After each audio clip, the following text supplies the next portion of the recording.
Um, I just didn't want, Bella to see me being upset about what she told me. So I went back, and then Michaelis asked me, "Is everything okay?" I said, "Yeah, yeah, it's fine." "Are your eyes okay?" I said, "Yeah, it's okay." Then Michaelis said, "You don't look okay. There's something wrong with you. So tell me." So I went to the corner and pulled, and I said, that young girl, she just told me that she's got cancer. And so then Michaelis was also, feeling, he said, "Oh, this is awful." But I said to Michaelis, "No, we older, we have to put on a brave face, give her hope and all that." Anyway, months went by, and then we were keeping in touch, and all the deep is very much like a group of family members. So we were all keeping in touch, and we asked her how she is and all that. And then later on, and she was hospitalized, and then we had terrible news on the 3rd of uh, August that she passed away.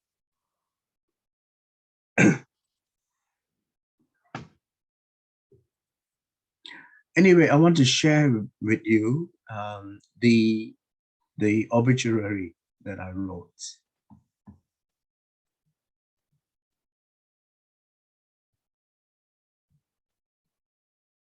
So this is what we published in our newsletter. On August 3rd, 2016, Bella Nova Setianti of Yogyakarta Deep sadly passed away after a cancer-related surgery. She was only 25, and in her short life, she has touched so many hearts and accomplished so much in her quest for social justice and peace. Her gallant fight against cancer and her pain and suffering had come to an end, and she now rests in peace. But our deep family has lost a wonderful and dedicated member. Purwo Santoso, professor at Gajah Mada University, Yogyakarta Deep Director, in his announcement of Bella's passing, said that Deep has experienced a big loss of a young lady who has been very enthusiastic and full of fun. I was overwhelmed with immense sadness upon receiving this shattering news. Bella was such a bubbly, kind, and lovely person. I remember fondly the great times I shared with Bella in Yogyakarta and Kuala Lumpur in 2014 and 2015. In particular, I remember how Bella so kindly accompanied me to the eye hospital in Yogyakarta, and how she entertained us with her humorous antics during the train journey from Yogyakarta to Bandung in conjunction with the Mahathir Global Peace School in 2014. Bella will be deeply missed. Rest in peace,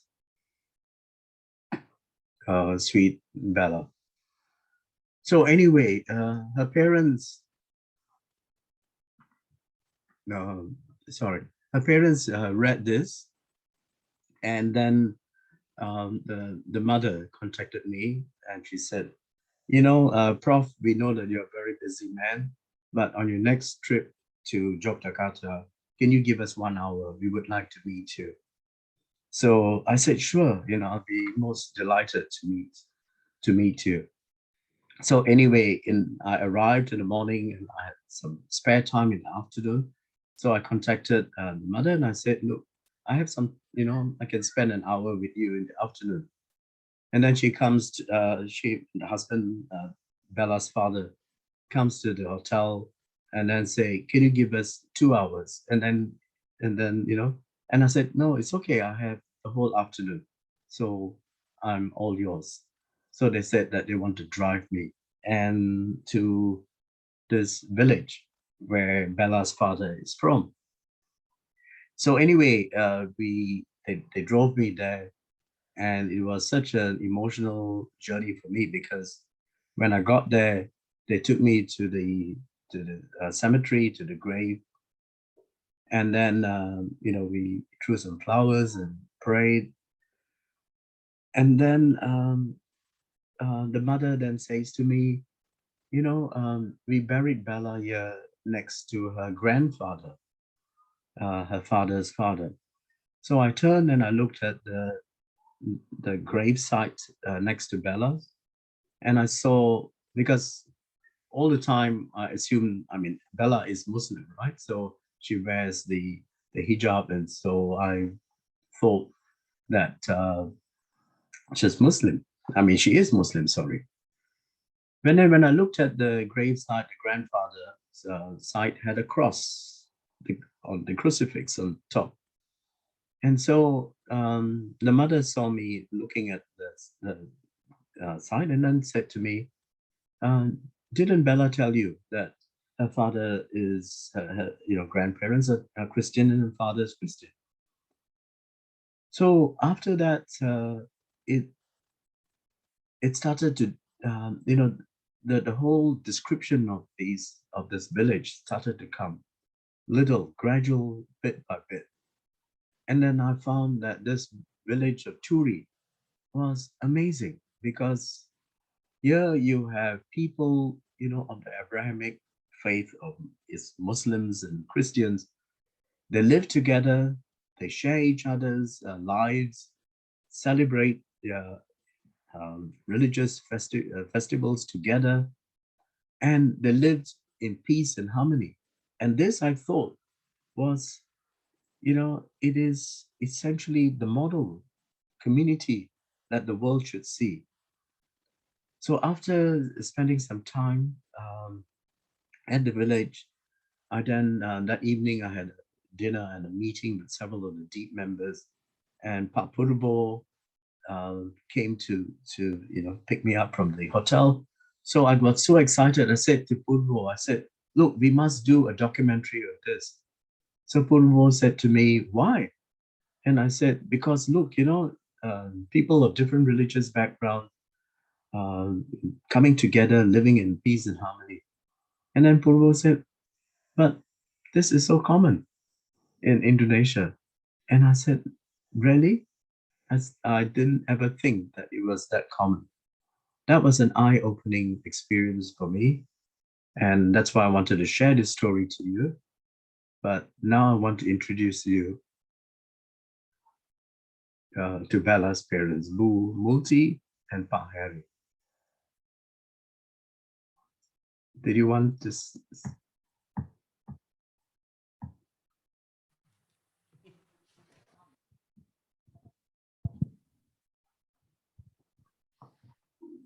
Assalamualaikum warahmatullahi wabarakatuh. Hello, good afternoon, I think. I'm Bella's mother, and you may call me Multi. My real name is Multianti. And here's Pak Harry. Harry is Bella's father. Yes, hello Prof. Thank you very much for this program. Oke, kami sangat bersyukur acara ini bisa berjalan, dan kami sangat berbangga, dan kami berharap mudah-mudahan DEEP terus berjalan. Share the love everywhere.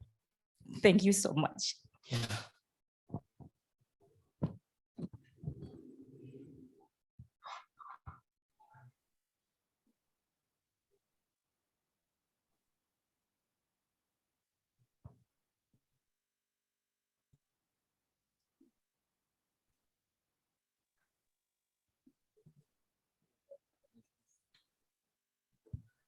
Okay, it's so lovely to see you, Bu and Pa, and I, hope to see you again soon. Very soon, I hope. Yes. Okay, you're going to continue, and Mas Ari, you. We'll play video. Yes, let's do. So guys, now we are going to play like in a short video, 9 minutes, that shows a bit about the village that we are in now. Okay, to show about the multiculturalism in this village. Okay. Yafi, Hanif. But sorry, we don't have a translation, but maybe we can explain a bit, yeah, later on after the video finished we play.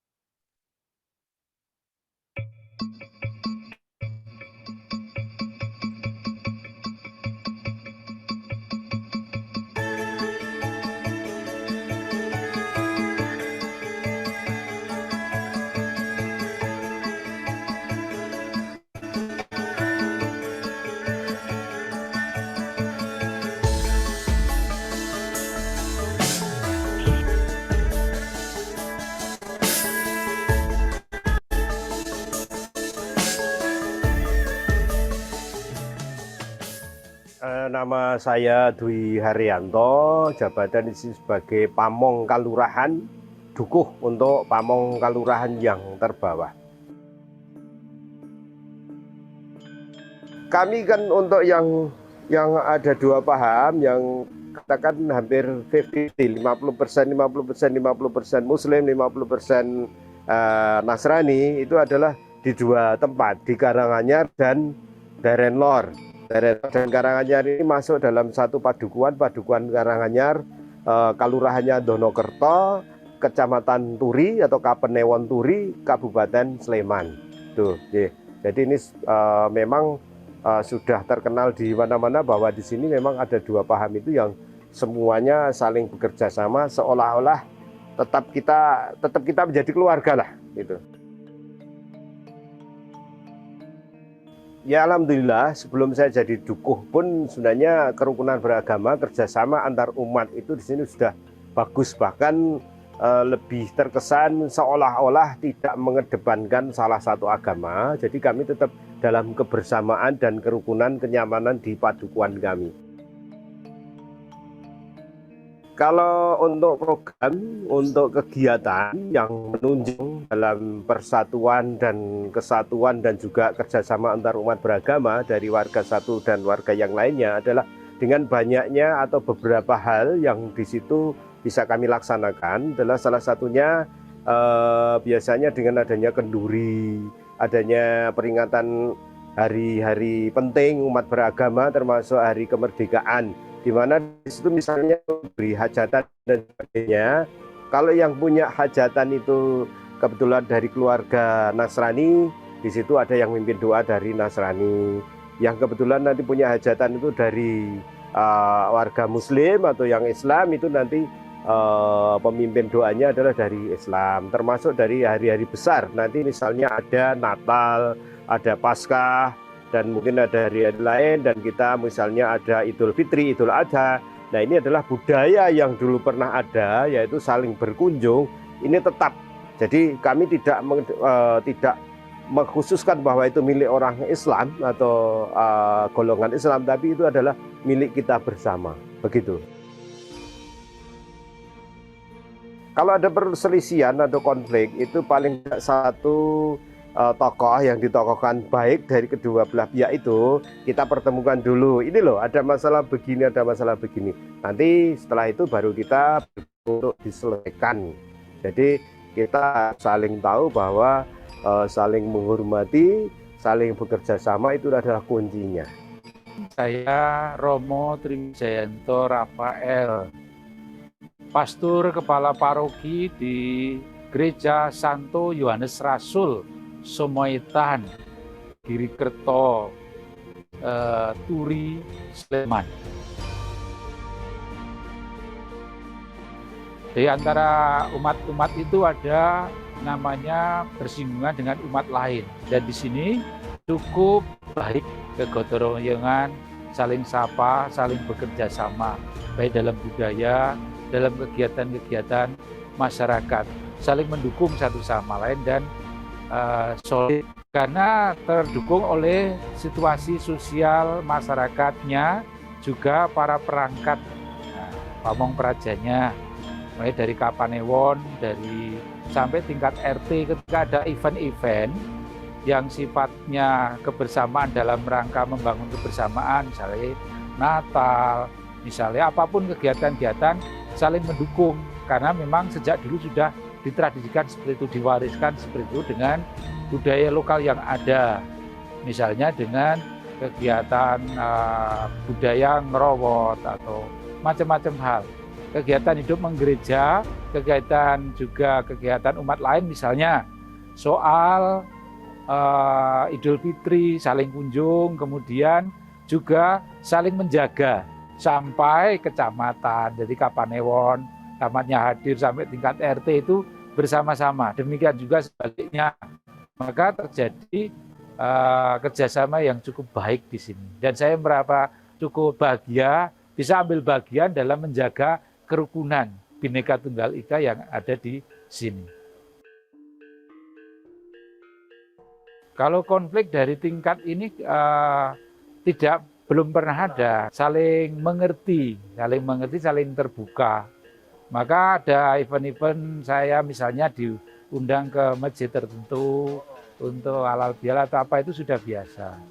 Demikian juga nanti acara misalnya syukuran ulang tahun ini kami mengundang dari elemen masyarakat yang bukan Katolik untuk kenduri, untuk tausiah, untuk membicarakan tentang bagaimana bertoleransi, bagaimana hidup bersama, seperti itu.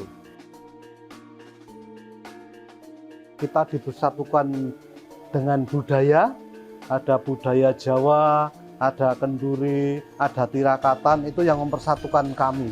Jadi kami tidak pandang suku maupun agama, kami bersatu dalam kegiatan itu sehingga ada konsolidasi pribadi antar umat beragama dalam kegiatan tersebut dan menghasilkan kerukunan bagi kita bersama. Untuk acara arisan, gotong royong, bahkan untuk acara keagamaan pun ketika ada kenduri Natalan itu yang Muslim juga diundang. Ketika ada selikuran untuk yang Muslim, yang Katolik pun diundang. Dulu itu anak saya Kristiani, lalu mendapat Mbak Multi jadi Islam. Tapi saya juga merestui, tidak apa-apa. Sampai sekarang masih biasa aja, tidak ada masalah. Keyakinan di daerah ini hampir sama rata-rata jumlahnya. Jadi sebagian menganut Kristiani, sebagian menganut Islam. Dan kehidupannya sungguh sangat harmonis. Terbukti dari beberapa saat yang lalu kita cerita-cerita waktu off the record, kalau ada gawe dari pihak Kristiani, yang pihak Muslim mesti membantu. Apapun itu, entah Natalan, entah Paskah, atau hari-hari besar yang lain. Demikian juga sebaliknya, kalau yang Muslim sedang ada, misalnya nanti ini dalam waktu yang akan dekat ini, akan ada Idul Kurban, sama. Ada campur tangan yang tidak henti dari kaum Nasrani untuk membantu. Bahkan pembagian hewan kurban sama rata sama rasa. Jadi semuanya damai. Mungkin ini bukan sesuatu yang sempurna, tapi akan lebih sempurna kebersamaan ini terus dijaga. Dan bahkan mungkin bisa disuri toladankan ke wilayah yang lain, sehingga akan menjadi harmoni yang sangat kita harapkan bersama. Demikian.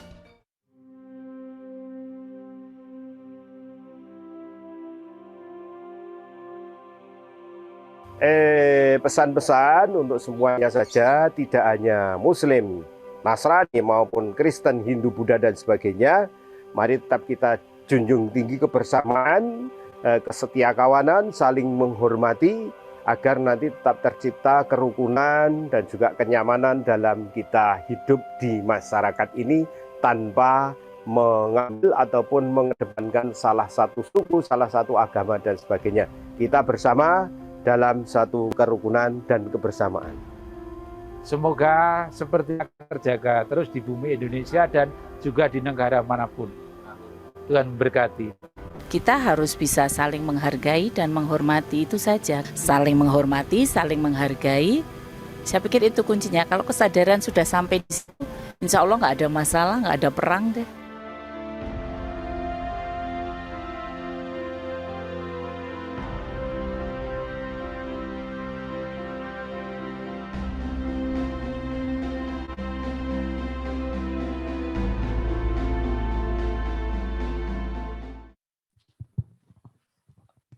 Okay. Thank you for Hanif and Yafi for making this video. Yeah, it's such a very short period, yeah, for us to prepare this. So really apologize because we are not preparing the subtitle, but you know, as an outsider of this village, I can explain a bit that yeah, I am as an Indonesian, I was amazed with this village because they're like at the end of the video you can see like a short words that very for me very powerful, yeah, that the key is this village sustain the multicultural like peace is because they're uh, interconnected, and then they respect, yeah, to each other always, that between the yeah, although they are diverse in terms of skin color religion, because of the respectness of the interconnectedness, and then always, yeah, among people in here they invite one to each other, yeah, to each celebrations. So almost therefore it makes almost very limited, yeah, misunderstanding, even though misunderstanding exists, but still, dialect is always becomes the keys. That is why that makes up to the moment the village, like they can keep their peaceful relationship among the people here. That's what I found from this village. Then this is, I think, also the key. So when I interview, me, Hanif, and the team interview Pak Duku, the head of the church, yeah, the pastor, and also the Muslims community. These are like the points that I explained above becomes the highlight. Yeah, that's the keys why village is is so amazing for me. Yeah, in the context of multicultural, how they build peaceful society in Indonesia. Yeah, these are what I found, Prof. Yes, I found the same when I visited the village in Turi, because what the villagers told me at that time was as the various people that Yafi and Hanif had interviewed, the Pak Dukor and also the priests and Pak Hari, and it was so lovely to see Bella's grandmother there, Tanti, who was in between Bu Multi and Pak Hari. And the message is, it's not just the thing that for me, which was a takeaway from this village, is that in many places in coexistence, you have sorry, we have people sharing a space. They might be of different religious background. They might share space, and they tend to still set boundaries within the space itself. So you do not have, for example, there are certain things that Muslims do, there are certain things that Christians do, and one of the a writer, Ashish Nandi, was saying that in Kochi in India, he says that people actually have coexisted of different religious backgrounds. They're Muslims, Christians, as well as Hindus. They've coexisted with one another in that community. But what Ashish Nandi said is that they may not actually like each other, but they believe that everyone has the right to be under the same sun. That's what he said. But I would, respectfully disagree with Nandi as far as the Indonesians are concerned. They don't only respect the fact that everyone has the right under the same sun, but they participate in each other's lives. And it's a pity that my participant friends were unable, those who don't understand Bahasa Indonesia. Yeah, it's a pity that you would have missed some of the very interesting lessons that we can gain. Yeah. During Christmas, the Muslims come out, they work, they celebrate Christmas together. They help with the cooking, and there's an open house, Muslims visiting the Christian families. And the other thing you also need to keep in mind is that, like in Bella's family, you have got Christians and Muslims joined together in marriage. Then you have at the time of Eid, or as the Malays, the Muslim, the Indonesians refer to as Selamat Hari Raya at the time of Hari Raya. And you also have similar kinds of things where the Christians will come out, assist in the cooking, they share the various sorts of festivities, the food. There is a big feast in the village, and they all work together. They also work in the fields together. And so this, in fact, is, to me, I think is absolutely remarkable. It is not just that they are diverse groups of people living under the same sun as Nandi, that's it, coexisting, but it is not just coexisting here. It is, in fact, intercultural. They are working, living, and also participating in each other's lives in such a close way. So I think, Pak Ari, we have the dialogue now, right? We give the participants an opportunity to meet the various villages, and yes. Yeah. So Pak Dukuh, Pak Dwi, nyun sewu bisa ke depan. Saya Pak Didi, nyun sewu bisa ke depan. Okay. Pak RT. And Pak Ari, is someone going to assist with the translation?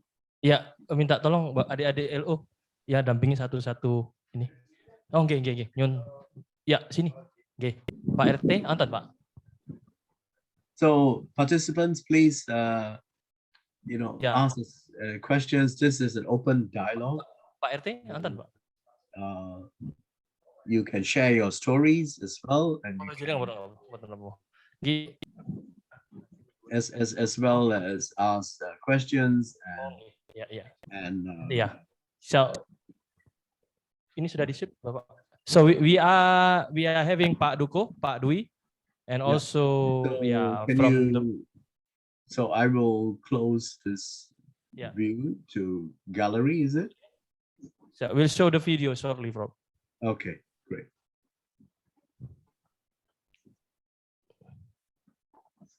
Nanti yang translate Ida sama ini Pak, atau satu-satu apa Ida semuanya? Yang translate. Ini deh, ya. Yeah, okay, we are here with Pak Dwi in the middle, Prof, and from the Muslim community, and also the head of the village, and Pak Didi, yes. Pak Heru's brother. I should explain that Pak Didi is Bella's uncle. Yeah.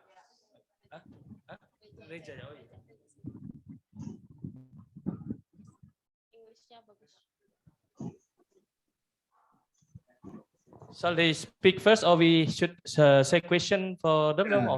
If you have got any questions, before we start to speak, I want to say terima kasih banyak kepada Pak Duko, Pak Dide, untuk peluang dari kita, kami semua untuk tanya dan berdialog. Ya. Terima kasih banyak. Terima kasih kembali ke Gomez. Terima kasih kembali ke Profesor Gomez atas segala perhatian dan komunikasinya kepada kami.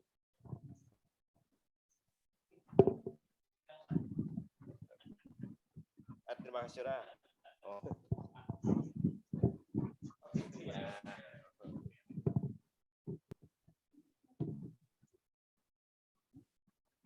So, Sean, did you have a question? Is it or comment? Yes, I have a question. Do you mind any of the participants to introduce yourself and your country that you come from. Yeah.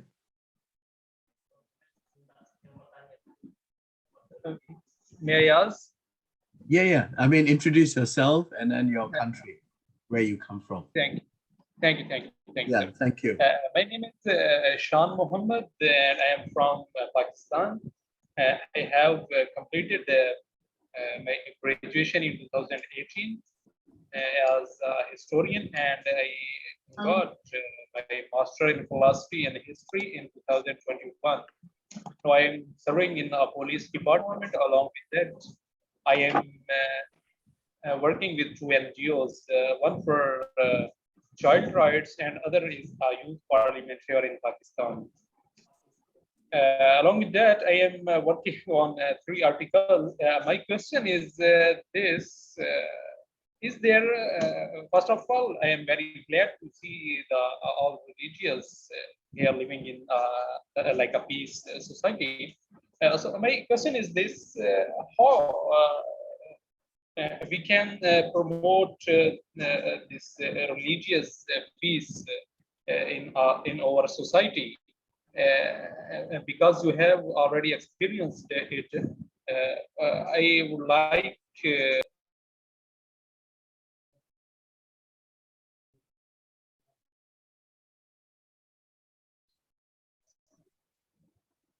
because religious conflict is very common here in our society, like Pakistan.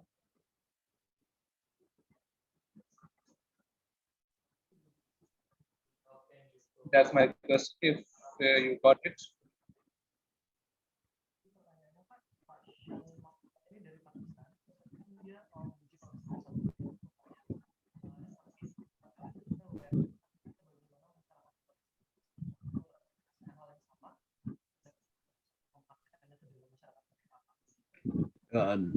Sorry, Sean, they are translating your question.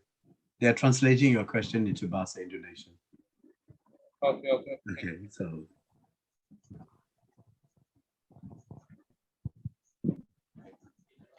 Terima kasih. Jadi kami dikatakan biasa dengan seperti ini memang dari awalnya memang kami biasa. Jadi kalau ingin menerapkan hal yang sama seperti kami adalah yang pertama saling pengertian. Kita tidak membedakan dalam artian berat sebelah kepada salah satu agama atau kepercayaan. Biarkan itu antara pribadi kita dengan Tuhan yang kita sembah, tetapi dalam kebersamaan di dunia ini adalah menjadi bagian kerjasama kita bahwa kita adalah makhluk Tuhan di dunia ini. Gitu saja.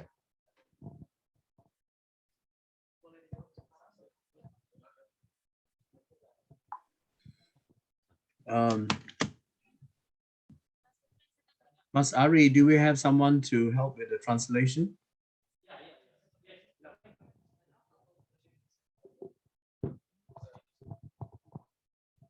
Yes. Hello, Prof. Next to them, there are 2 persons that translate this. Okay.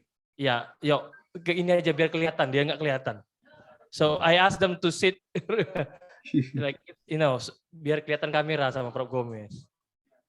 Nah, yeah, you can see, Prof. Yes, good. Yeah. So we want to listen question one by one, or? Yeah, I think it'd be good to have the translation. Otherwise, there's a possibility we'll lose what has been said.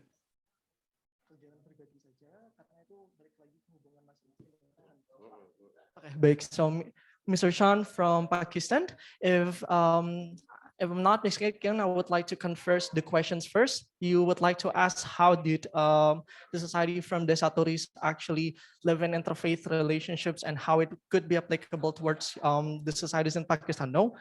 So if that is specifically the questions, according to Mr.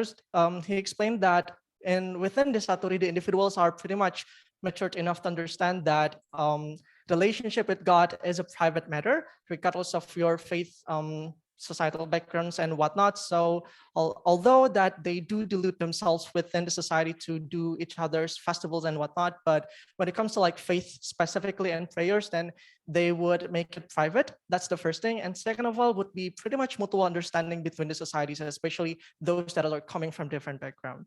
Pretty simple, mutual understanding and keeping faith into a private matter.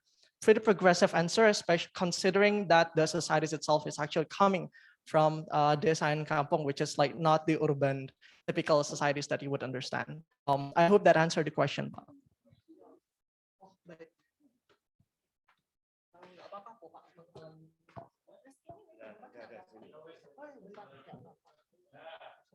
To clarify, would that answer your question, Mr. Shan?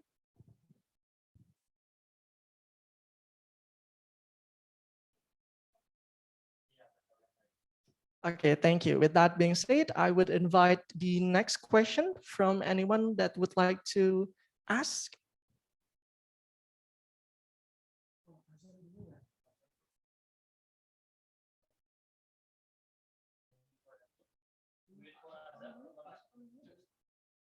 Okay, so for Mr. Jacob, we would give you the opportunities to convey your question, but at the moment we're going to wait for the Azan sound to stop. So it would be great if you wait for a minute.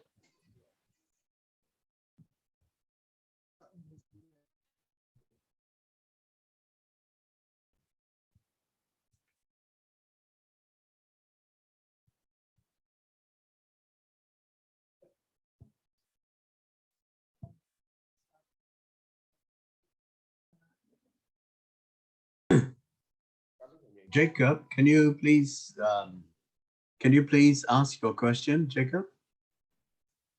Yeah, thank you very much, Professor. Yeah, I'm very happy to see this kind of arrangement. It is similar to the Peace Village in Thailand. Sorry, Jacob, can you please introduce yourself and the country that you're from, so that sorry. Yeah, no, thank you so much. Yeah, Jacobo Waiswa is my name. Waiswa is a name given to a twin. If you are born a two and you're a boy, you are called Waiswa. So that's I'm called Jacobo Waiswa. I'm a peace psychologist and also a research and development associate. I also run a community development organization which promotes mental health development in an integrated way, because I appreciate the fact that there are many ways of healing, including indigenous approaches to healing. Yes, I've been very excited about how. My apologies, Jacob. I'm so sorry.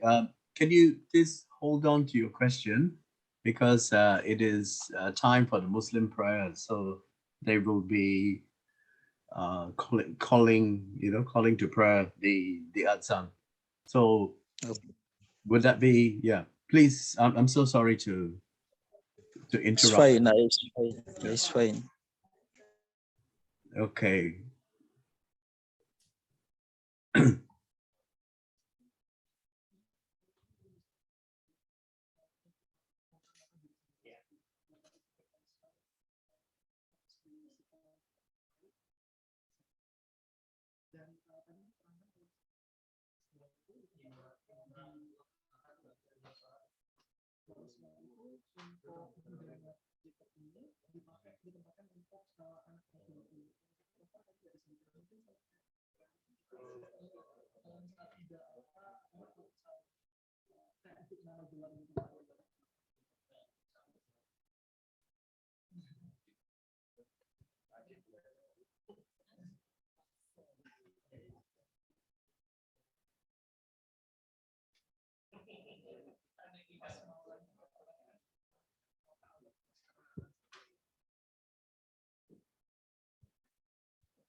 Hello.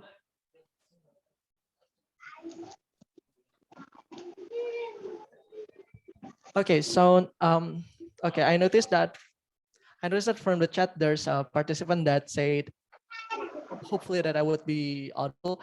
So the participant noticed that perceived this would be a technical issues, but actually it's not necessarily technical issues. We were respecting the voice of Azan, which is the calling of for Muslims to do their prayers, which is why we have to do a silent for a moment and did not proceed with the question.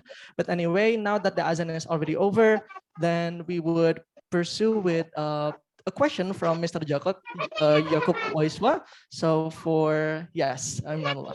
So for Mr. Jacob, you could, probably the committee could help you to highlight and then convey a question right away. Thank you, Jacob. Yeah. Yes, thank you very much too. Yes, first of all, I'm happy about what I've heard. It is something similar to the peace village in Bangkok, in Thailand.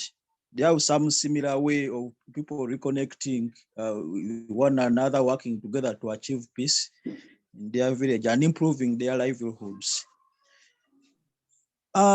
Especially the fact that these people take religion as a personal matter.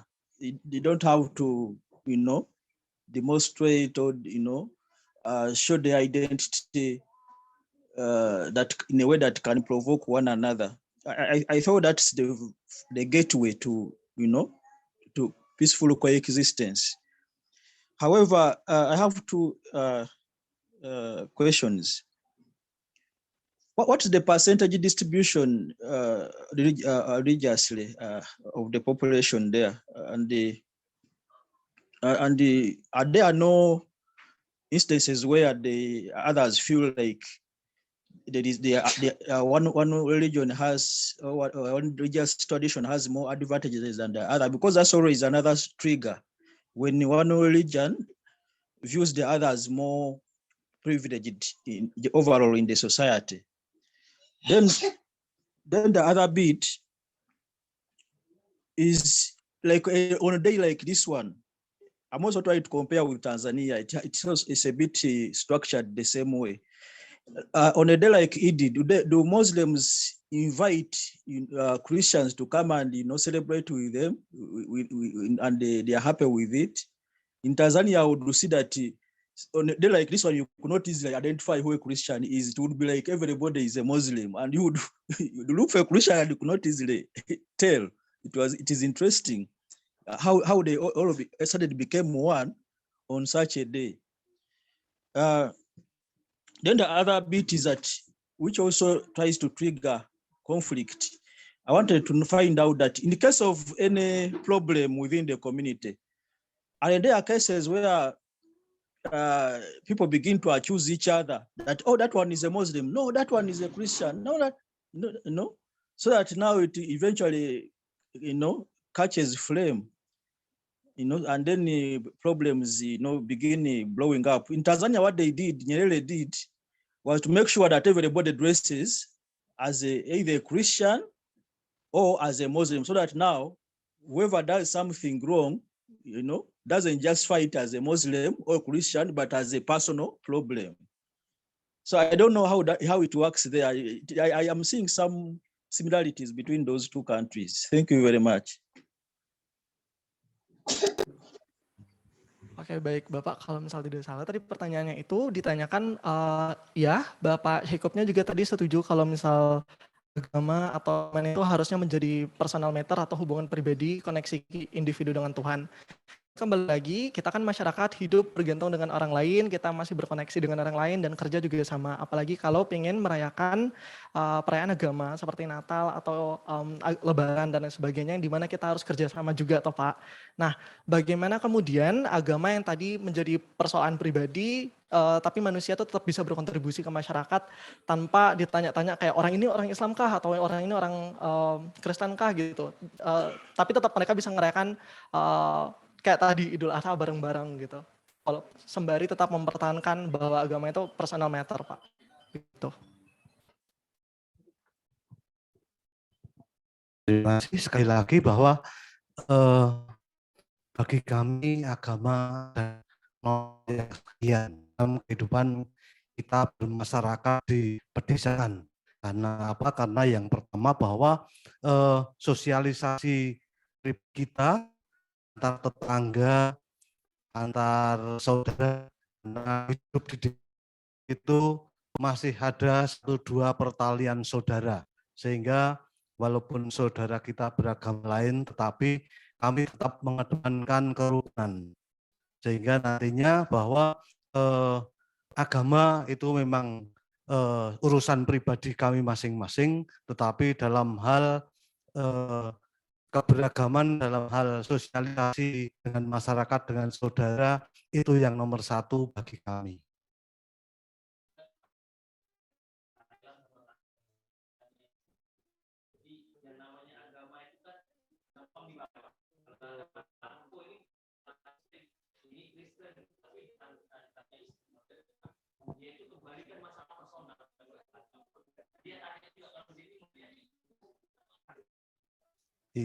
Iya, terima kasih.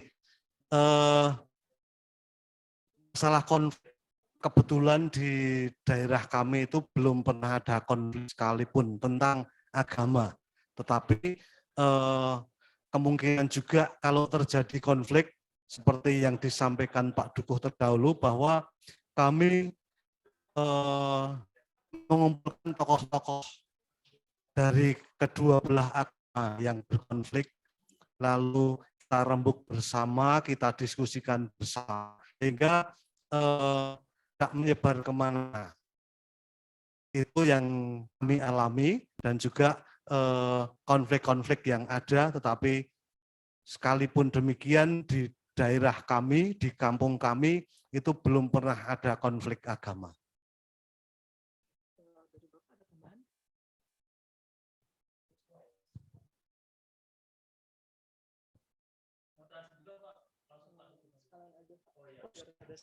Saya rasa sama. Jadi Pak Didi ini adalah perwakilan dari saudara Katolik. Tentunya bahwa kami juga sering, mohon maaf, bukan dalam artian mengesampingkan agama, tetapi sedikit kami tarik ke belakang untuk agama ketika itu adalah urusan kemasyarakatan.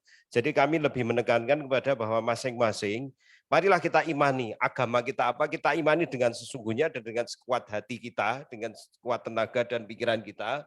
Tetapi untuk masalah atau urusan kemasyarakatan, kebersamaan ini kita junjung tinggi. Jadinya nanti harapan kita bersama bahwa di situ tidak ada konflik dan di situ akan aman-aman saja. Kalau dalam istilah Islam dikatakan bahwa untuk sesama Islam adalah wa qaulu lana a'maluna wa lakum a'malukum, tapi nanti untuk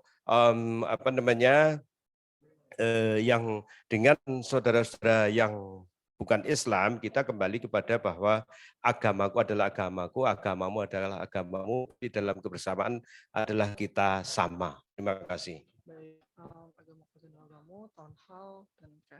Okay, so Mr. Yakub, to answer your first question in regards to interfaith connections within the society, then again, it is stated that when it comes to interreligious and interfaith conflicts, although that it has never really happens within the Satoris itself, but in the way in which that all of the stakeholders within the villages would like to address issues was pretty much by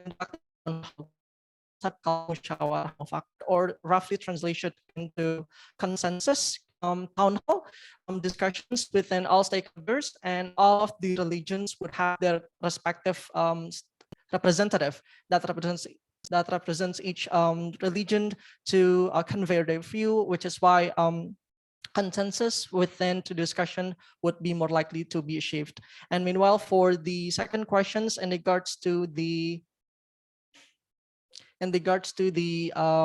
mutual connections that you've mentioned, how does the Satori societies still have that concepts of private matters and still be connected with each others? Then the actually so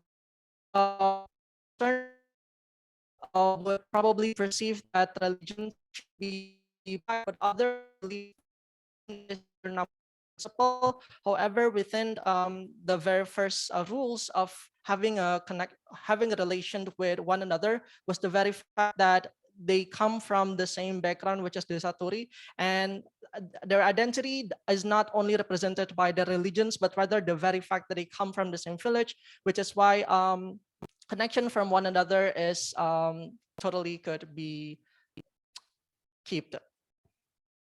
Ada tambahan lagi tidak? Baik. We hope that would answer your question. Shall there be any follow-ups and response? You could either raise your hand or put it on the comment section. Mary Monica, would you like to ask your question now?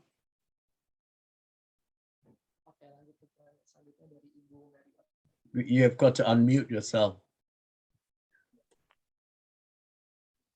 Okay, I forgot to unmute myself. Okay, thank you. Now, my name is Mary. I'm from Sabah. This is one of the states in Malaysia. It's located in the east of Malaysia. And if I were to speak bahasa Malaysia, you would all understand because kita punya slang memang sama. Ya, cara kita cakap memang sama, but I will speak in English because of other audience. Now, my question is, I'm very curious, yeah, in a household, right? Are there any family members stay of different religion that stays in the same household?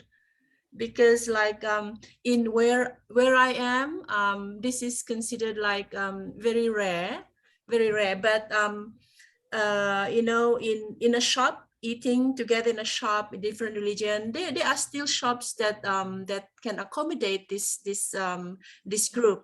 But in the correct me if I'm this is incorrect, Pa Alberto, but in the west, in the peninsula Malaysia, this is not so. Yeah, so I'm just curious whether in one household, family household, are there any family members that you know, they live together a different religion? That's my question. Thank you. Okay, thank you so much for Ibu Mary. The question is very simple. Jadinya Bapak, di Indonesia secara umum atau di desa Torres sendiri, Ibu Mary tadi bertanya apakah ada nggak satu keluarga itu yang punya latar belakang agama yang berbeda, dan kalau ada apakah mereka tinggalnya juga bersama, atau apakah mereka beda tempat tinggal karena makanan yang dimakan atau karena ajaran dan lain sebagainya, mungkin bisa diterangkan. Iya.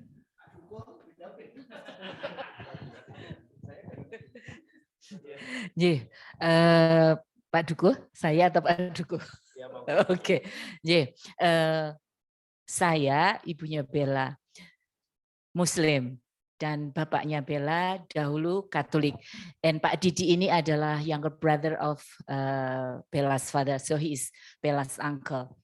He's still Katolik dan beliau adalah tokoh agama di lingkungan ini. Dan kami hidup bersama, tidak ada masalah, dan itu saya rasakan sejak kami menikah since 1980. We're living together, no problem, not in a peace, all nice, all good. Dan ada satu pengalaman, mohon maaf saya bercerita tentang Bella. Jadi kami tinggal tidak di desa ini, tetapi kami tinggal di Jogja. Pada waktu Bella sakit, di saat itu, when she was had her cancer, and meninggal di tahun 2016,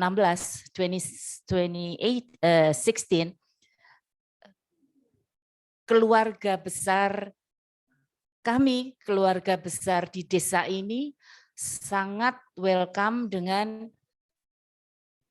pemakaman di sini, sehingga kami tidak ada masalah. Waktu itu jenazah dibawa ke rumah Pak Didi, padahal beliau adalah Katolik, dan semuanya ditata dan sudah tersedia dalam prosesi Islam. Sangat bersyukur kami punya keluarga besar yang luar biasa baik, dan sangat bersyukur ini tidak bisa ternilaikan, jadi uncountable. So sepulang dari rumah sakit, jenazah langsung dibawa ke rumah Mas Didi dan semuanya sudah well prepared in Muslim, ya, upacara, ya, secara Islam saat tinggal di rumah Mas Didik sampai ke pemakaman. Dan sesudah itu kami juga melakukan doa bersama secara Islam sampai dengan 7 hari ya. Sampai dengan 7 hari, dilanjutkan pada hari yang ke-40 for the 40 days, and every year on the 3rd of August kami selalu menyelenggarakan doa bersama untuk Bella di rumah Pak Didik. Itu salah satu contoh nyata. Terima kasih. Terima kasih. Ini juga hal yang sangat biasa di tempat kami. Saya juga punya orang tua yang sampai saat ini Nasrani. Itu kalau kami makan pun juga duduk bersama, jadi tidak ada perbedaan. Kami tetap saling menghargai. Jadi ketika, mohon maaf, mungkin secara kalau orang Islam itu ada makanan yang diharamkan. Dan untuk saudara kita Nasrani pun tidak seperti itu. Jadi kami pun juga tetap biasa seperti itu, walaupun nanti kita juga sering guyonan dan sebagainya mengenai apa namanya makanan yang haram dan tidak. Jadi tergantung kepada masing-masing saja. Jadi tergantung masing-masing saja. Bahkan kami pun kadang saling mengingatkan ketika Jumat itu kami punya acara untuk Jumatan atau sembahyang Jumat itu Bapak, loh apa kamu enggak Jumatan ini Jumat? Oh ya, kadang juga kami pun mengingatkan Bapak saya, Pak ini Minggu nggak ke gereja dan sebagainya. Jadi kami sudah sangat biasa untuk hal yang semacam itu. Terima kasih.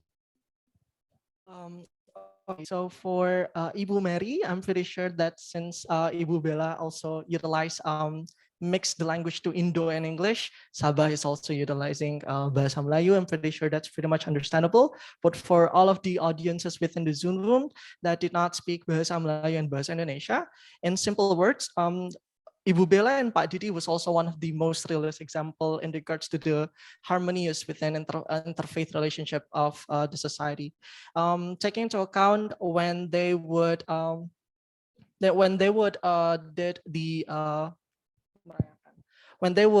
conduct the funeral of Bella, although it was thrown in Islamic tradition and custom, but the place in which it was conducted was in the house of Pak Didi, which is coming from a Catholic background. So that pretty much shows a legitimate example. And not only that, after the D-Day of the funerals, they also did 7 days and 40 days prayers, which is very common found in most Islamic Indonesians. And all of the families were pretty harmonious, working together in throwing it into a reality. Meanwhile, in regards to Pak Duku's experience, Pak Dukus also have a parent that came from a different background, Nasrani, Catholic atau Protestan, Catholic, and that pretty much shows a real example that they still live within the same house where they do not, as previously mentioned, they also remind each other when it comes to time for prayers, especially on Friday and Sunday weekends. And then when it comes to eating and different habits, because on Islam there are several food that needs to be adjusted. Then the families could simply talk about it. And if I am allowed to also add my own personal experience, Ibu Mary, we're also coming from the same island. I am Reza. I was born and raised in Pontianak, which is the west side of our island, Borneo. And if I may say, the interfaith relationship was pretty harmonious up to an extent where a lot of the societies was it's pretty common to see an interfaith relationship between the Melayu that have Islamic background, for example, as well as that marrying a Chinese person coming from a Confucian. And then when it comes to the religions that their child would take on later on, it would be decided after they grown up. So as you can see, in several regions in Indonesia, it is very common and even encouraged when it comes to interfaith harmony. But it is, realistically speaking, yes, there are several regions in Indonesia that are not necessarily tolerant within the concept. We hope that would answer your question, Ibu Mary. Yeah, thank you so much for that answer. It's very touching and it's so amazing. It's really amazing because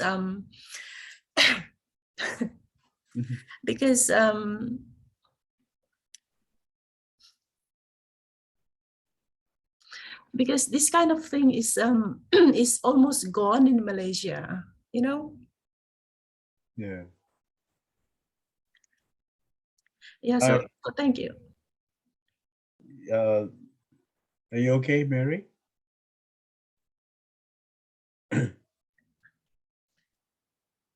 If I can. Yeah, I'm okay. I'm just a little touched actually. Yeah, I know. But anyway, thank you. If I can jump in here and say that I think what we are witnessing here in the the village of Turi is how at the local level, you know, the communities coming, the different communities, religious communities coming together, celebrating each other, festivals, working together, and then what this was very much the case, Mary, in Malaysia, when when I was growing up in Malaysia. But unfortunately, once we have the politicization of religion, as what has happened in the context of Malaysia, then you have the hardening of these divisions. And so this is the sad thing that has happened in Malaysia, and I do not know what the solution would be in your country.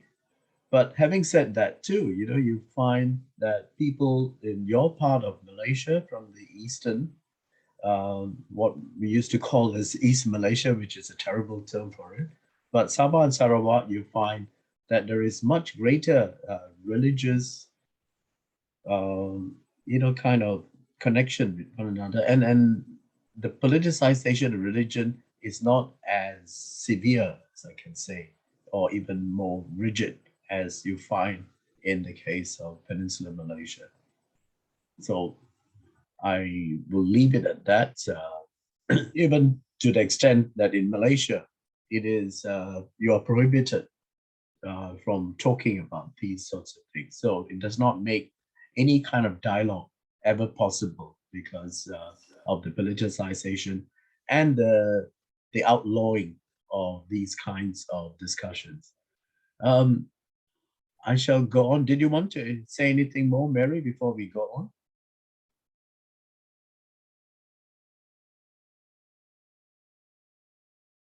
No?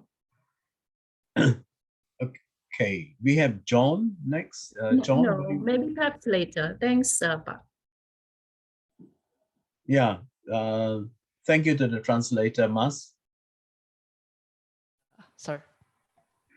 Okay, we go on to John. John, can you please introduce yourself and where you are from? Hello, my name is John Sadauki. I'm from Nigeria, but I'm currently in China. So I wanted to ask, in the case of Nigeria, there's John, is it possible to turn on your video or? It's kind of having issues at the moment. Okay, that's fine. That's okay. No worries about that.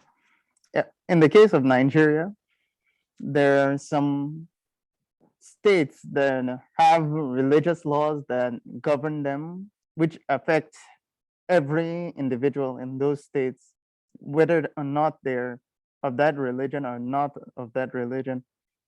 And in some cases, that causes real religious tension. Is there any case of that in Thailand?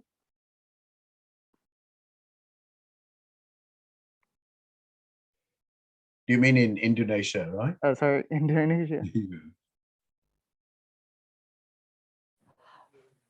Okay, so if that's a so for Mr. John Sadauki, it would be nice if you could also paraphrase your question, because to my understanding is that you would like to bring the study case of Nigeria, or is there any specific question that you would like to ask to Pak Duku and Pak Didi?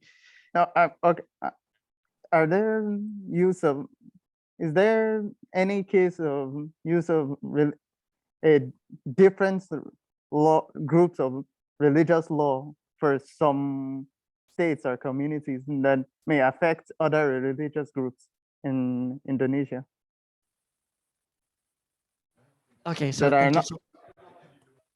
Yeah. Sorry. You may go on. No, I'm done. Okay, nice. To sum up, the question is that you would like to ask whether there is a groups or organization that represents a certain countries influencing the policies or influencing each other. No? No, the question is ada undang-undang di yang ada di Indonesia yang menghalakkan orang yang agama lain untuk, so you know, in other words, are there any sort of laws that tend to prohibit or interfere in the religious observation? Is that correct, John? Did I interpret it correctly? Okay, I'm trying to say like religious laws that govern religious laws, yeah. Okay. That govern like a certain group of people in a religion, and that affects more than just them. It also affects anyone also living in that region. Yeah. Okay, so thank you so much for the question, Mr. John. Jadi Pak, pertanyaan itu di Indonesia sendiri ada nggak peraturan-peraturan yang berdasarkan agama atau ajaran dari satu kelompok saja, tapi ditetapkan juga ke kelompok lain atau secara nasional? Mungkin undang-undang syariah atau bagaimana? Kalau iya bisa dijawab Bapak. Mungkin ini pertanyaannya tidak necessarily sesuai dengan situasi desa Turi, tapi tak tanya kondisi nasionalnya kayak mana.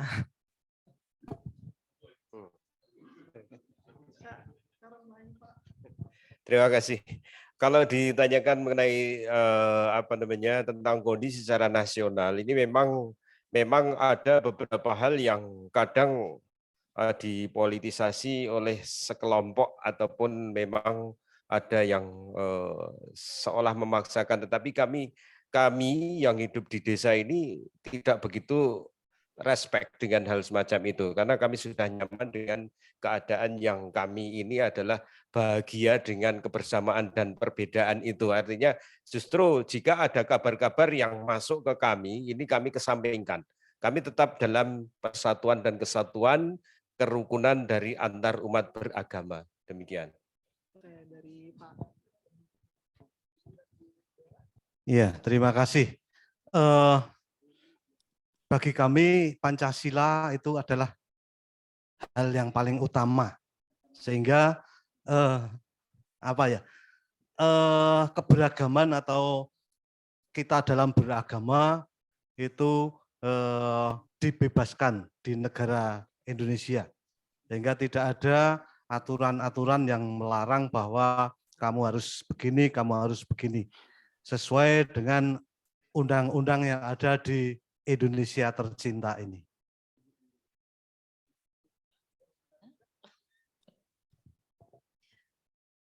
Saya hanya mau menyampaikan dan menambahkan bahwa apa yang sudah disampaikan itu saya rasakan dan kami semua rasakan. Dan ini semua kembali kepada hati kita masing-masing. Peraturan ada, kalau hati kita ada, semuanya akan klik, akan klop, dan semua akan menjadi indah. Terima kasih. Oke, jawabannya kalau boleh saya sumberkannya. So for Mr. John, in regards to legitimate policy based on certain religions that is applied to nationwide for people irrespective of their religions, then again there would not be any specific example that we could take that into an account where there is a religion coming from a certain perspective only, and then it's applied nationwide, because then if it's even happens within the very first place, then there's going to be check and balances or counterbalances from other groups that also champion different values. So there's a safety net to it, a sense of safety net. But at the same time, it is undeniable that there are several groups or several parties based on a certain religions that would like to champion their own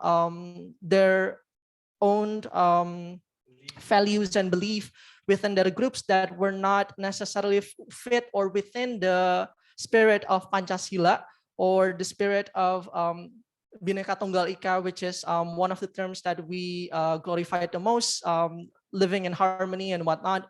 So, but at the same time, if the citizen itself was already progressive and already nyaman, comfortable living with each other's regardless of their intersectionalities, then the news itself would not necessarily affect them, as they have the safety net, which is like their own progressive mindset and the difference of counterbalances. We hope that would answer your question.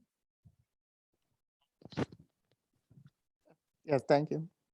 I think I've answered it very well. Okay, thank you. Oh, this is not within the answer coming Pak Duku, Pak Didi, and Bu Bella, but I would also like to add an example. When it comes to policy, yes, we do have a policy that is based on one religion, which is Sharia law, but it is not necessarily applied nationwide, and it's only applied on Aceh, which is one of the regions that have predominantly Muslims, and they pretty much have their own autonomy within the region. So it's not applied nationwide, but that is for another discussion on next time. I invite the next question. Shall there be any? Or any response coming from Pak Alberto? No, I don't, but we will take two more questions. So we have Zoba, and after that, Muhammad Ashraf, and then we will finish up the dialogue with, both Mas Ari and I saying something. Okay, Pak Ari and I ending. Noted, sir. Thank you. Terima kasih. Terima kasih. Sorry. Sama-sama. Okay, please go ahead. Yes. Good afternoon. Zubia here, and I'm from Pakistan. I'm working globally. Can you please speak a bit louder? Yes, am I audible now? Yeah. Okay. Thank you. Yeah. I am Zubia. I'm from Pakistan, and as far as my profession is concerned, I am a publishing coordinator and I'm working globally. And I am also attached with some motivational speakers who are working for peace, for happiness, for success. So as far as my question is concerned about I'm really amazed, and it is very interesting that how the people are living there, means multi-faiths, or we can say multi-religion people are living together. That was okay.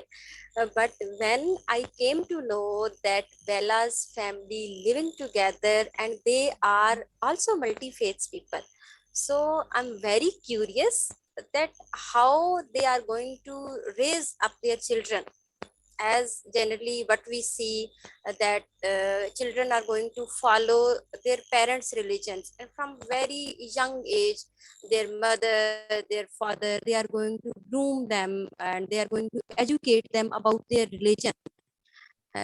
So how they are going to raise their children, how they are going to educate their children, and how they are going to adopt their religion. So I'm very curious about that. Okay, so thank you so much for the question, Ibu Subia. Jadi Pak dan Ibu, pertanyaannya ini, Ibu Subia tuh sangat terpukau dengan keadaan interfaith atau relasi lintas agama yang ada di Indonesia karena sangat harmonis. Tapi ibunya sangat-sangat penasaran bagaimana nanti, karena tadi agama kita sudah kehidupan bermasyarakatnya sangat bercampur. Bagaimana nanti kita akan mengajarkan agama kita masing-masing sesuai ajaran kepada anak kita, cara kita mengedukasi mereka, dan bagaimana mereka nanti ketika dewasa akan menerapkan itu di kehidupannya, Pak. Mungkin bisa diterangkan. Terima kasih. Masing-masing agama saya yakin bahwa semuanya mengajarkan kasih sayang. Artinya kepada anak-anak pun kita akan kembalikan bahwa agama kita ini adalah agama kasih sayang. Mestinya seperti itu. Sehingga nanti anak ini besar pun akan mengikuti jejak dari orang tuanya. Tentunya sebagai orang tua, kita juga mempertahankan keberagaman ini menjadi satu bagian dalam hal untuk perdamaian ataupun kebersamaan di dalam kita menempuh kehidupan di dunia ini. Nantinya untuk yang lainnya kita tetap kembalikan bahwa semua adalah kuasanya Tuhan, kita kembalikan ke itu. Jadi dalam keberagaman ini tetap kita jalin sampai kapanpun. Seperti contoh kecil dari saya diajarkan oleh orang tua saya yang dari dulu beragama Katolik, dan saya juga mengajarkan kepada anak-anak saya dari TK, SD, SMP, SMA sampai sekarang sudah bekerja. Selalu kami ajarkan ajaran-ajaran Katolik, dan itu sudah cukup bagi kami untuk mendasari anak-anak beragama dengan baik. Kami mengajarkan di rumah tangga kami. Kami berkehidupan secara Islam, tetapi keluarga besar dari bapaknya Bella adalah Katolik, dan kami mengajarkan kepada anak-anak untuk tetap menghormati, sehingga anak saya dengan anaknya Pak Didi ataupun dengan anaknya saudara-saudara yang lain tidak pernah ada masalah. Kembali lagi seperti yang disampaikan Pak Duku bahwa kasih sayang itu akan mendasari semuanya. Kalau masalah beragama saya pikir itu private sekali, tetapi secara bersosial dalam keluarga besar itu tidak akan menjadi masalah. Dan terbukti sampai anak-anak kami besar, sampai anak-anak kami dewasa, dan anak-anak dan Bella bersama adik-adiknya dan ya adiknya itu pernah ada masalah. Dan kami selalu bersama dalam berkegiatan, baik itu dalam merayakan agama misalnya, atau dalam merayakan agama Katolik misalnya, pada saat Natal pun kami juga bersama-sama untuk merayakan, dan pada saat Hari Raya Islam pun adik-adik dan keluarga besarnya Pak Didi, keluarga besarnya Pak Heri, bapaknya Bella tidak ada masalah. Contoh yang sekarang dilaksanakan saat besok ya, kalau di sini itu ada sholat Idul Adha, dan sesudah itu dilaksanakan penyembelihan ternak kurban, itu akan dilaksanakan oleh warga untuk penyembelihannya, meskipun tetap mengikuti syariat Islam, tetapi dalam melaksanakan kegiatan ini bergotong royong. Begitu dulu, terima kasih.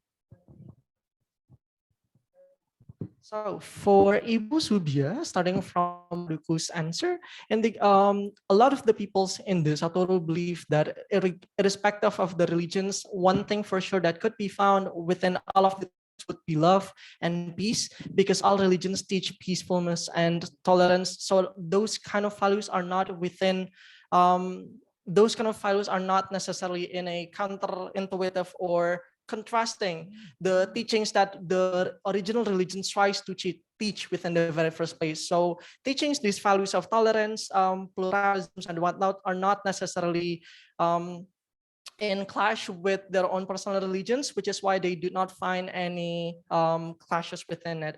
And not to mention, in regards to their own personal religions, they're not necessarily cherry picking or combining values and teachings of one religion from one another. They still stick to their own religions. For example, Pak Didi was also taught in a Catholic environment, even from kindergarten until junior high schools and high schools. But at the same, but mutual respect is still number one when it comes to socializing with others, especially coming from a different background. Now for Ibu Bella, boleh diulang tidak tadi jawabannya seperti apa? Tadi hanya mengatakan bahwa kami tetap mengajarkan di rumah, maksudnya sesuai dengan keyakinan kami, tetapi tidak ada masalah dengan keluarga besar yang mengusul. Itu aja prinsipnya. Jadi kegiatannya Natal misalnya kami juga hadir di sana, tetapi pada waktu kami merayakan Hari Raya Islam, keluarga pun juga merayakan.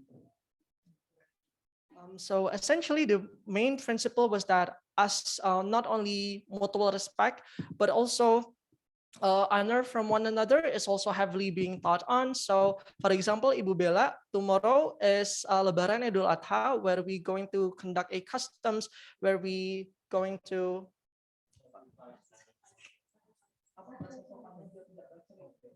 sacrificing, say, one of the traditional customs, yeah, you may say. And then even if a lot of the participants would definitely be Muslims, but other Catholics or Protestant, regardless of the religions, is also going to participate within them. And the Muslim is also going to look at their traditions. With this being said, it does not necessarily means that they're going to combining or switch their faith, because they fully, and it is going to be thought, and they're going to be fully understand that this a certain tradition is their own tradition, and this tradition is not the religious tradition, but it is not necessarily means that I do not have to be festive and also celebrate it with my neighbors, because celebrating a certain traditions does not necessarily means that I'm also believing into that teachings. I hope that also encompass all of the answer, Mr. Subia. I'm sorry, ma'am Subia. So sorry, totally sorry. It's okay. It's okay. Thank you so much for your answer. But I'm still curious, and it's really a wow that how you people are going to groom your children, and you are not touching the religion, as in the society where I'm living and I'm observing that every parent, what they are going to do, they are going to teach the children whatever they are going to follow from the very young age. And obviously then when the children are brought up, when they are older, they are going to adopt the values, the religion of their parents. So this is really a new thing for me, and I'm really shocked, and I really appreciate, and I would love one day to visit these families and to have some time with them, so I can look and I can monitor that how they are living and how they are raising up their next generations. Thank you so much. Thank you so much, ma'am Subia. Thank you so much for that, beautiful question. Now we will take the last question, and then Pa Ari will take over for a few minutes. So Muhammad Ashraf, do you have your question or comments? Please introduce yourself as well as the country you're from. Yes, good afternoon. Good afternoon, Dr. Alberto. Good afternoon, all the presents. Good afternoon. Yes, Assalamu alaikum. Eid Adha Mubarak. I am Muhammad from Egypt. I can say now I am a peace builder after taking this course. And about my background, yes, I am Muslim. I live in Egypt. Egypt as a country is old Islamic country and also old Christian country. We have a Coptic civilization and the Islamic civilization. And the population of Egypt is about 110 million. 10%, about 10% of Egyptians are Christian. It's about 15 million. So you can say it's bigger than the population of Greece, for example. The best thing of Egypt is that the Christian and Egyptian live together everywhere. We don't have some cities has a majority of Christians, or in indicated area. We don't have city full of Christians and the city full of Muslims. No, every street you can find inside. We are all together, mingled together. That's why, and we live together from 1,000 years.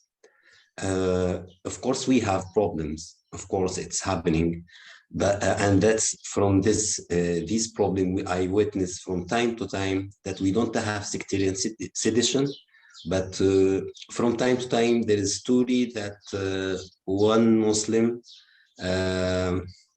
love a Christian girl, and he decided to marry her. The church refused, her family refused, so she disappeared. This story is coming many times. This is the only problem happen. Of course, sometime during the epic or the the years of after 2011 that Muslim Brotherhood take over the authority in Egypt. Maybe because they have a religious background, it happens sometimes. It happened some divisions in Egyptian society, but Alhamdulillah now things became better.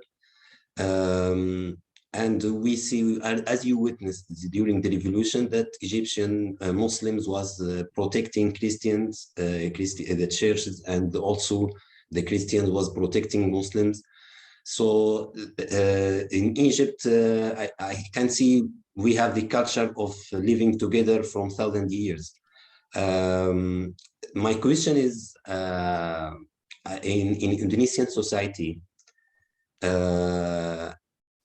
how can you deal with these cases about that one Muslim wanted to marry from Christian girl, or Christian man wanted to marry from Muslim girl? This question. Before I finish, I want to thank Indonesia as a country, because it hosts this amazing course, and it has this amazing center, because it provides for us great chances. It gathers the international community in one course, and I want also to thank the organizers, the center ICCTP, because they dedicate their life for peace. The peace for them as an ideology, not only as a term for learning. No, it's ideology. Their hearts and their mind full of peace. And I got benefit a lot from their curriculum. And I want to add also that we have many Indonesian and many Malaysian came to Egypt studying in Al-Azhar University. We all respect them because of their way of treatment, their tolerance. They are very kind. I live in area in Cairo beside its name Nasser City, President Gamal Abdel Nasser who constituted, and I live in area beside Al-Azhar University. That's why I am lucky that I have a lot of neighbors from Indonesia, and they play also football, but in another way. It's a ball from plastic and they covered with something, and they play as a group together. We all people, when they start to play, they watching them and to play with them. And I also have some friendships with Indonesian, because during my missions, I have Indonesian as a peacekeeper and international observer in United Nations missions. And I want to finally say thank you again. And inshallah, we keep in contact together, inshallah, in the future. Thank you. Thank you so much for Mr. Muhammad Ashraf. So first and foremost, I would like to translate. Can I just interrupt? Can we invite Keba to ask the question, and then we have the answers to both? Is that okay?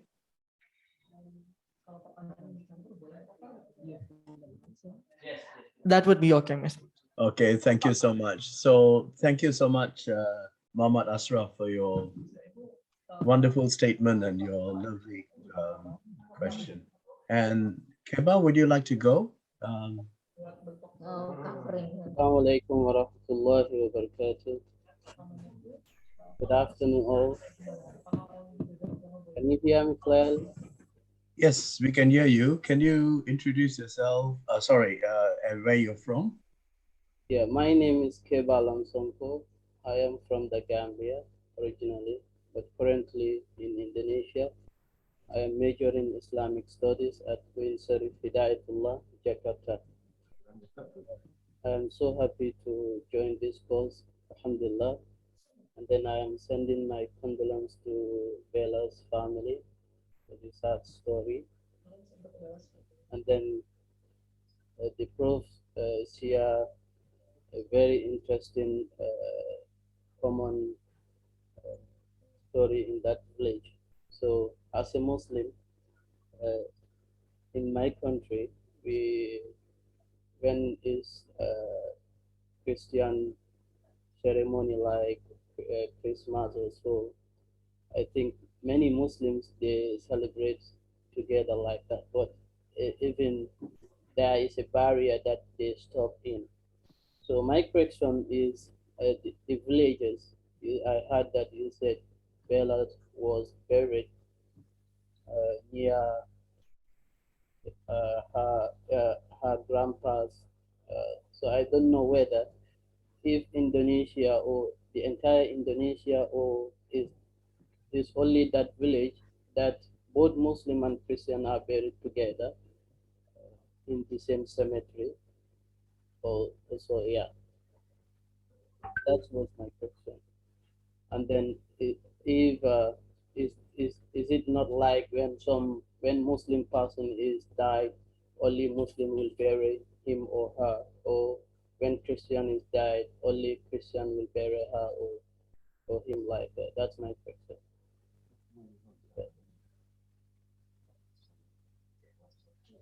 Assalamu alaikum. Waalaikumsalam. So if I'm not, I would like to re-paraphrase the question to put it simply so that I don't have any mistake in interpreting them. So for the first question from Mr. Ashraf is that you would like to ask the marriages between some individuals coming from different belief. Meanwhile, for the second questions from Mr. Langsongko, would it be okay if you paraphrase the question again, because technical issues and audio I cannot listen clearly. You want me to repeat again? Would you like to state your question, because of the audio? It's quite hard to listen. Yeah. Okay. My question is about the story that Prof. Albert said about the village where Bella is from. Then I heard it from him saying that the Bella was buried near her grandfather. So, and then they all have different religions. So, is it specifically because since I came to Indonesia, I never attend burial, something like that. So, is it like in that village, everyone, both Christian, Muslims, they do burial together, they have the same cemetery, like that? That's my question. So in regards to the funerals of Bella's custom between the religion of Islam and Catholic, yeah? Yeah, that's Oke, thank you so much for the question. Jadi Pak, untuk pertanyaan pertama tadi itu perihal menikah. Kalau misal ada orang yang punya interfaith relationship atau punya pernikahan lintas agama itu atau ada tradisinya itu bakal kayak gimana, terus dipandang hukum kayak gimana dan lain sebagainya, bisa dijabarkan. Untuk pertanyaan keduanya, kalau tadi itu perihal funeralnya Bella, itu kan dilaksanakan secara adat Islam, tapi tetap dipartisipasikan oleh orang dari latar belakang Katolik dan semuanya. Itu mungkin bisa dijelaskan nggak untuk teknisnya bagaimana? Apakah benar-benar menggunakan adat Islam, orang Kristen, apakah ikut sholat atau bagaimana? Mungkin Bapak Wingo masih bingung. Untuk pertanyaan pertama dulu. Terima kasih. Ini memang satu pertanyaan yang cukup menjadi ganjalan bagi kami, karena beberapa tahun yang lalu itu adalah namanya nikah campuran. Nikah campuran ini masih diperbolehkan dan masih bisa itu dicatatkan di catatan sipil waktu itu. Tetapi perkembangan waktu itu tidak diperbolehkan, sehingga saya ketika menerima yang mau menikah atau melaporkan rencana mau nikah, ini pasti saya tanya, mau dengan secara KUA ataupun nanti secara gereja. Jadi tetap kita suruh untuk milih salah satu, karena hal semacam itu kita juga tidak bisa, artinya menyepelekan salah satu agama, artinya tetap biar nanti kehidupan selanjutnya tanggung jawab masing-masing gitu. Oke. Terima kasih. Kalau di kami namanya pernikahan beda agama.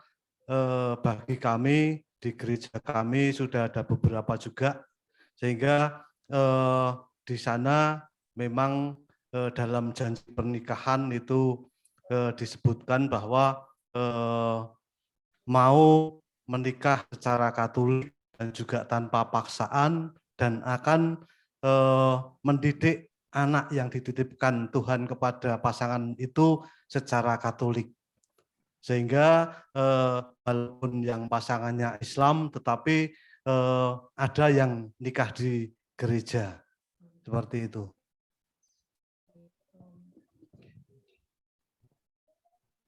Okay, so to answer the first question coming from Mr. Ashraf in regards to cross-religious marriages, the pragmatic answer would be that there are two systems that Indonesian citizen has to follow, which is one, marriage that is valued or that is validated within the eyes of the law, pernikahan sipil we call them, and then marriage that are valued or within the eyes of the religion or churches and mosques. Kementerian Agama, which is the Ministries of Religion. So when it comes to marriage by civil, so shall there be any couples that would like to do interreligious marriages? They would ask the head of the village to ask for the administrative stuff, and then we would ensure which way or which validations that they would like to seek, so that they could understand whether they are willing to conduct any due diligence or further obligations or any consequences that might persist out of that marriages. And in regards to the civil, then it is pretty much okay, but under the eyes of the religions, then it is a bit complex. Of the church that is happening in the church, then the church, Catholic Church, pretty much allows marriages to happen between someone coming from Islamic and is a Muslim individuals and a Catholic individuals. However, they have to conduct an agreement that literally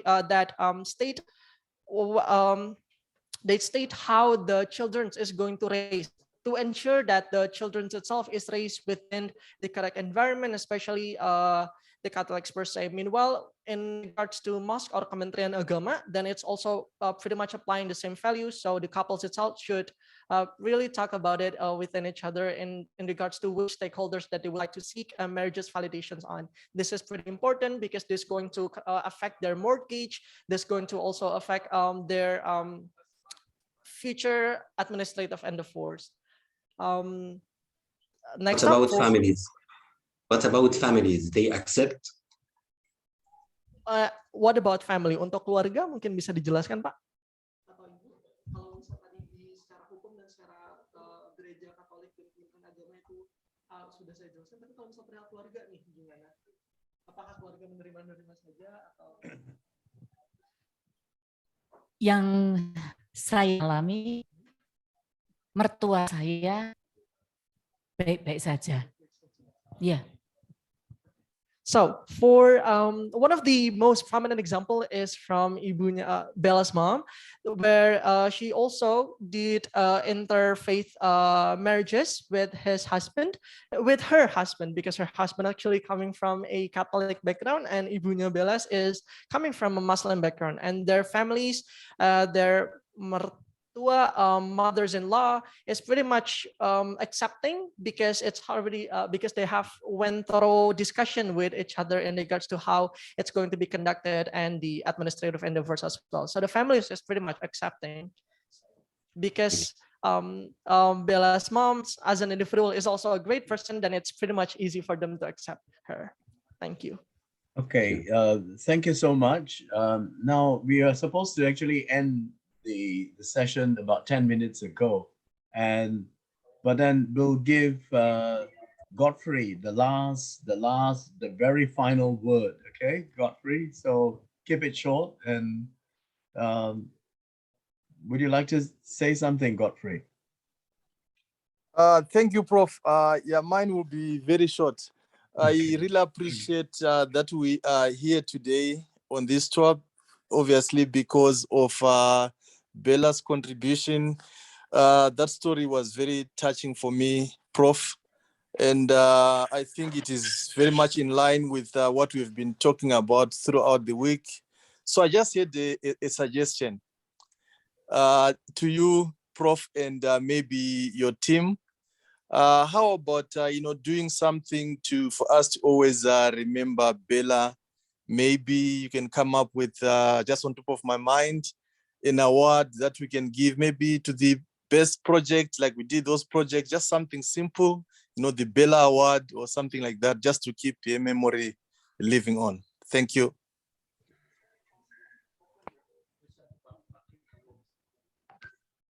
So thank you so much. Since the questions are not directed toward all of the participants here, it's for Mr. Gomez. May I answer?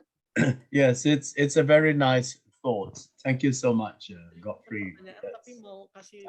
I'm sure Bella's parents will absolutely they would appreciate it and would be so thankful and express the gratitude for that wonderful suggestion. Thank you so much. Sir Alberto, I have one more question. Can you please? Sorry, we so sorry, but my boss there, Ari, is not going to be very happy with you. I keep saying to him just now, one more question, Muhammad Asra, one more question, Keba. So please, I'm so sorry. Okay, we have to move along because the dialogue is actually over. It was over 10 minutes ago, 15 now. Oh, thank you. Yeah, my sincere apologies. Yeah? Okay, Rob. Okay, Pak Ari. Okay, thank you so much for Pak Duku, Pak Dwi, Pak Didi, and Bu Multi for all the things that you've shared to us. So it has given us a positive notion, positive messages, and we have shared it to the world. What has happened in Turi. So it gives us a hope, positive hopes that peace is is our objective, should be spread in all over the world. And since we have guests in here, mungkin Bapak mau ngasih beberapa mungkin pesan, message atau apa mungkin mau di sini mewakili in bahasa boleh short, barangkali mau menyampaikan pesan. Oke, very short Pak ya. Masukan atau saran untuk dunia advice for us. We have one person want to say something from the church. Good.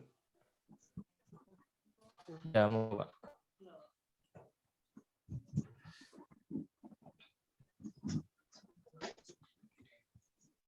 My name is Arif. I live in Yogyakarta. I'm so sorry I use in Indonesia. Kalau saya pikir ini adalah yang paling utama adalah budaya. We live in Yogyakarta. Yogyakarta is special region in Indonesia dan Yogyakarta adalah tempat yang paling damai. Kenapa? Karena budaya Jawanya sangat spesifik. Budaya ini beyond, melampaui agama. Karena budaya ini ada sebelum agama. Mereka tinggal di sini karena hidup, karena budaya. Keluarga yang macam saya sendiri dibesarkan dari Muslim. Bapak saya Muslim. Sampai SMP saya berubah pindah ke Katolik. Bapak saya meninggal tetap haji Muslim. Nah, itu karena budaya. Kita sendiri dari keturunan Mangkunegaran itu juga karena kekuatan budaya Mangkunegaran. Dari kekuatan budaya itu, Raja Mangkunegaranya sekarang juga sebelumnya adalah Katolik. Kemudian berpindah ke Muslim karena budaya. Jadi kalau saya pikir ini semuanya adalah budaya. Budaya yang menyatukan kita hidup di Jawa dan gambaran besarnya adalah dalam Nusantara. mungkin harus digali lebih dalam lagi tentang kehidupan yang berbudaya itu seperti apa, dan ternyata juga sangat dalam dan jauh. Terima kasih. Terima kasih.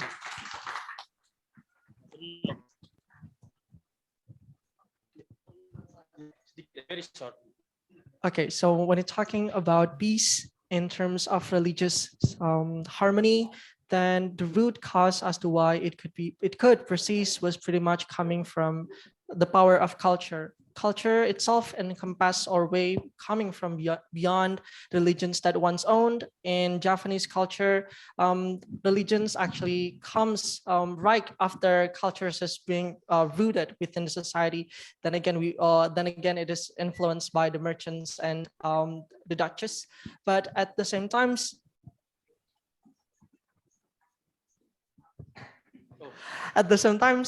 given that the cultures of peace is what has already been prominent within the very first place, then it is the main thing that everyone could fall for. Okay, well, yeah. Okay. Once again, do you want to say something, Prof? You need to unmute your.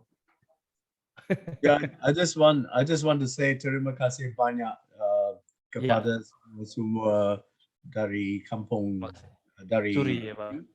dan saya ingin juga mengucapkan selamat hari raya dan mohon maaf lahir dan batin.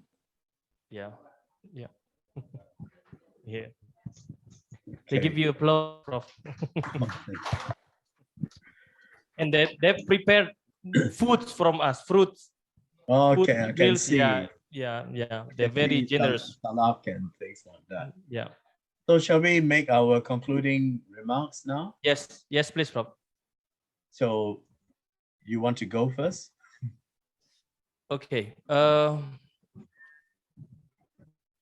On behalf of Universitas Muhammadiyah Yogyakarta, we would like to say very thank you to all the participants, that has joined us consistently, for the past 6 days.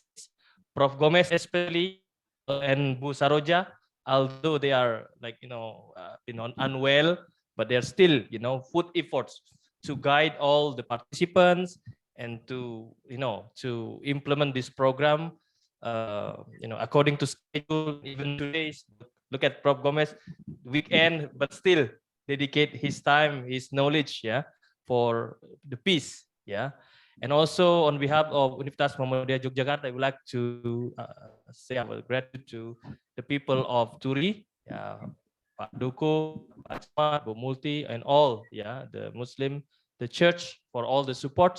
So it becomes the example of how multiculturalism in the perspective of Indonesia, and hopefully it becomes a model that can be implemented in the worldwide. Yes, Prof. Thank you, Prof. That's short me. Yeah. Thank you so much, Pak Ari. And on behalf of the Deep Network, as you know, I'm the director of the Deep Network, and I would just want to say thank you so much to Muhammadiyah University for the agreement to collaborate with us on this very important project. I want to thank Dr. Ari, who I refer to as Mas Ari. I want to also thank Dr. Idam, who is unfortunately unwell and he's not able to join us. And I also want to thank the wonderful volunteers. So we have, please correct me, we have Mark Jasmine, we have Mark Ifa, we have Mark Costa, and we have Mas Rafi and Mas Hanif. And they have been the ones who work at the vaccines and get the various things going. I also want to thank my very close friend, Bu Saroja, who is unfortunately unwell and is not able to join us here. And I want to thank all the presenters. Now, for all the presenters, it was on the basis of my friendship with them that they have agreed to sacrifice a bit of time from their very busy schedules to be involved in ICCTP. But it is not just out of friendship alone, but it is also the passion that they have and a shared passion with me and Ari and Idam and everyone else and the people in Turi to build a better world. So I thank the presenters, and I also want to thank, most importantly, all of you as participants. I think without you, we would not have ICCTP because we will all be just talking among ourselves.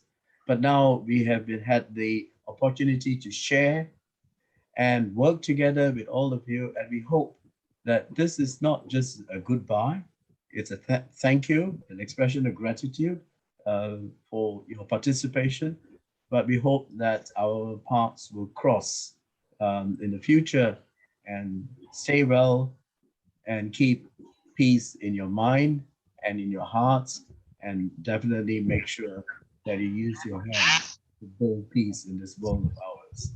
Thank you so much. Welcome.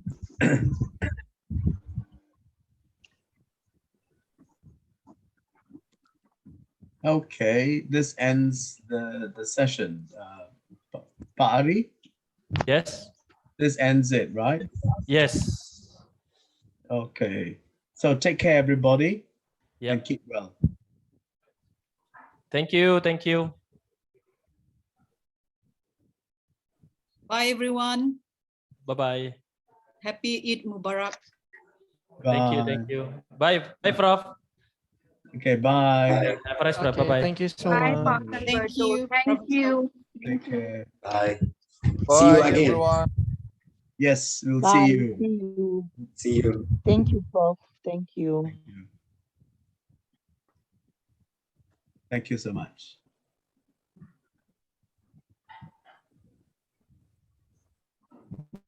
Thank you, sir. Thank you so much. Yeah, thank you.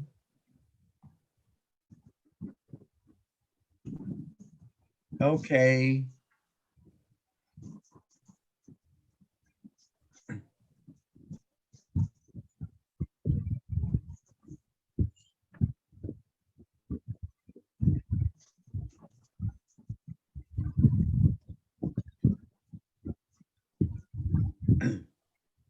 Okay, bye everyone. See you. Bye. For the wonderful sessions. Goodbye, everyone.